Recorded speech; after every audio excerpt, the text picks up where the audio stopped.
Israel has bombed quite extensively the capital, Tehran.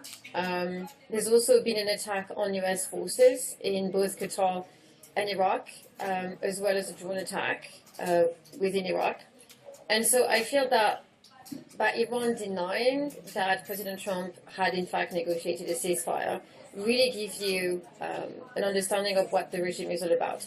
It's a lot about disinformation, misinformation. It never tells the truth. It cannot. It's not in the nature of the regime to do so.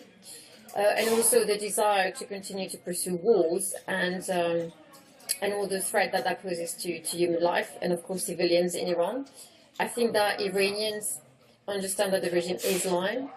I also think that the regime has to continue to portray itself as the great victor of this war against its abomination, its ideology, its desire to force people to abide by its rules, by its laws. And I feel that this is the end of the regime. And whether or not a ceasefire was in fact negotiated, I mean, Donald Trump did come out and confirm through a statement, so we have no reason to not believe him. He has told the truth so far. So I think that he brought himself a lot of credit. Israel has stopped its bombing. And so I tend to believe that, yes, there is a ceasefire in place. For how long, I don't know. The regime in Iran, the Islamic Republic, has time and time again betrayed and came back on its words. And so I don't believe that they will hold to the ceasefire if there's in fact one. But I guess we'll see. I don't think there is a future for the Islamic Republic of Iran. I think that Iranians within and without Iran in the diaspora have made the desire very clear that they want regime change. Now, whether this is, it comes by way of the Crown Prince, Reza Shah, ushering a democratic future for Iran, I don't know. I think that this is for Iranians to decide what is it that they want. And I do believe that as a Westerner, as a lover of democracy and liberties and civil rights and human rights and women's rights and everything that goes with it, I think that what we have to do is accompany the Iranian people and support them in their choices. Now, again, they have made clear that the regime is not part of that choice. Iranians have suffered for decades, since 1979, under the boot of the RSGC and the Islamic Republic and the Ayatollahs.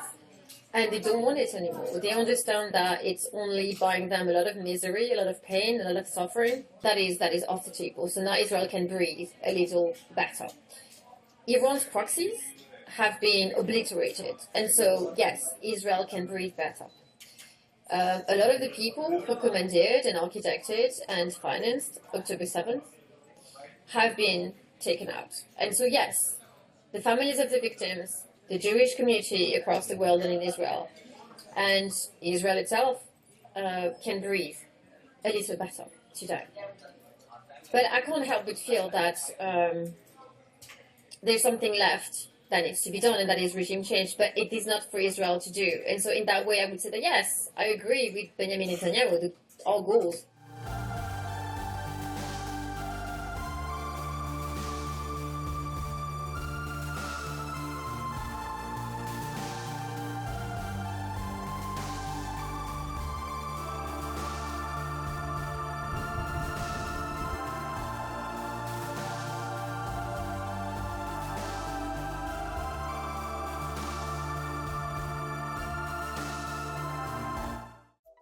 Subscribe to Midday India.